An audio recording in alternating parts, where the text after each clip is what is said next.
திருச்செங்கோடு சட்டமன்ற உறுப்பினர் மாண்புமிகு அண்ணன் ஈஸ்வரன் அவர்கள், நாமக்கல் நாடாளுமன்ற உறுப்பினர், நாமக்கல் தெற்கு மாவட்ட கொங்குநாடு மக்கள் தேசியனுடைய செயலாளர் அண்ணன் VS மாதேஸ்வரன் MP அவர்கள் ஆகியோருடைய ஆலோசனைப்படி இன்று நாமக்கல் மாவட்டம் மோகனூர் ஒன்றியம் ஆண்டாபுரத்தில் சுப்பிரமணி என்ற விவசாயி தன் விவசாய நிலத்தில், சொந்த பட்டா நிலத்தில் மண் அள்ளி அவருடைய நிலத்தை சீர் செய்வதற்காக முற்பட்ட பொழுது அங்கு கனிம வளத்துறை அதிகாரிகள் அவர் மீது வேண்டாத என்ன காழ்ப்புணர்ச்சி என்று தெரியவில்லை, அவர் மீது பொய் வழக்குகளை பதிவு செய்துள்ளார்கள்.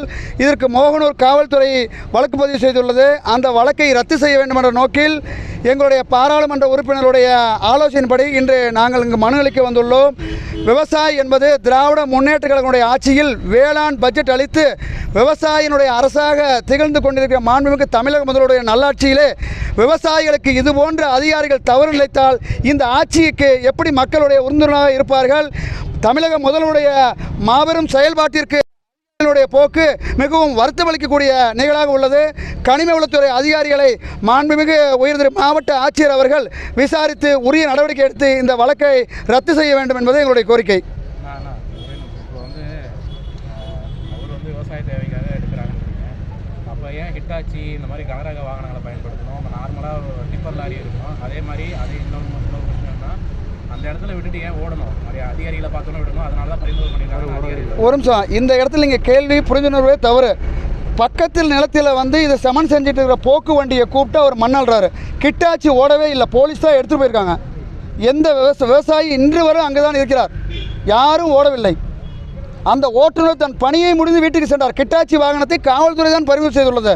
விவசாயி அந்த பகுதியிலிருந்து நீங்களே இன்றைக்கு பத்திரிகை நண்பர்கள் அங்கே சென்று பாருங்கள்.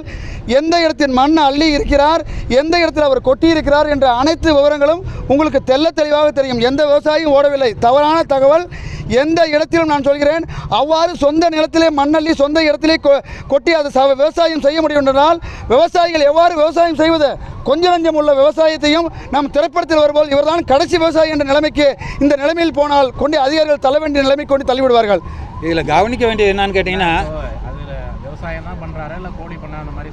ஏங்க விவசாயம் கோழி பண்ணையும் ஒரு விவசாயம் தாங்க, விவசாயம் சார்ந்தது.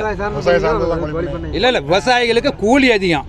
இப்போ நீங்கள் வண்டியை ஆடுவை போட்டு தான் அல்லணுங்கிறது சட்டத்தில் இடம் கிடையாது. அவன் இயந்திரத்தை எதை வேணாலும் பயன்படுத்த, ஓசில் வந்தால் பயன்படுத்தலாம். அவன் சலுகைக்கு எதை செய்ய தான் செய்வாங்க.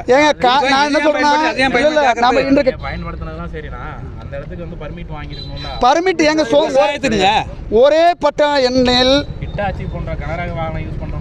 நான் இங்க பாருங்க. இப்போ நாம நினைச்சோம்னா நாம இங்க ஒரு 100 பேர் இருக்கோம். 100 பேர்த்து மேலேயும் காவல்துறை ஹெல்மெட் போலின்னு சொல்லி இன்னைக்கு நம்மளை அரெஸ்ட் பண்ணோம், வழக்கு பதிவு பண்ணோம்.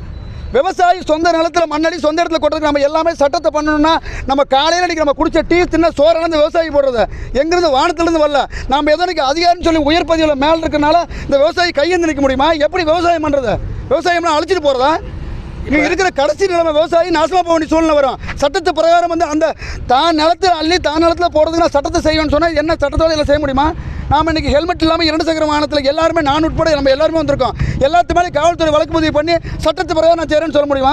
சட்டக்கு விதிமுறைக்கு மீறி மண்ணை எடுத்து மண்ணை விட்டு ஏதாவது தவறு நடந்திருந்து அந்த பட்டா நிலத்தை விட்டு ரோட்டுக்கு வெளியே போய் ஏதாவது இடத்துல போயிருந்து காவல்துறை வழக்கு பதிவு செய்திருந்தால் அதை நாங்கள் வரவேற்கிறோம். என்றும் கொங்குநாடு மக்கள் தேசிய கட்சி தவறான செயலுக்கு முன்னுதாரணமாக இருக்காது. நியாயத்திற்காக விவசாயிக்காக நாங்கள் போராடுகிறோம். ஆளும் கட்சி கூட்டணியில் இருந்தாலும் விவசாயி பாதிக்கப்படுகிறார் என்பதற்காக எங்கள் பாராளுமன்ற உறுப்பினர் இந்த தவறை சுட்டிக்காட்டி மாவட்ட ஆட்சியரிடத்தில் விளக்கத்தை எடுத்து சொல்லியிருக்கிறார். கனிம வளத்துறை அதிகாரிகிட்ட சொல்லியிருக்கிறார், RDO கிட்ட சொல்லியிருக்கிறார். இதை தவறான செயலை அவர்கள் நேரடியாக ஆட்சியரை நாங்கள் பார்க்க சொல்லியிருக்கிறோம். இதில் எந்த இடத்துல தவறாக நாங்கள் தவறான ஒரு செயலுக்கு வர வேண்டிய சூழ்நிலை இருக்குதா? கொங்குநாடு மக்கள் செயல்பாடு என்னன்னு பத்திரிகை நம்மளுக்கு எல்லாத்துக்குமே தெளிவாக தெரியும். பேர் ரவிச்சந்திரன், நாமக்கல் ஒருங்கிணைந்த மாவட்ட விவசாய செயலாளர்.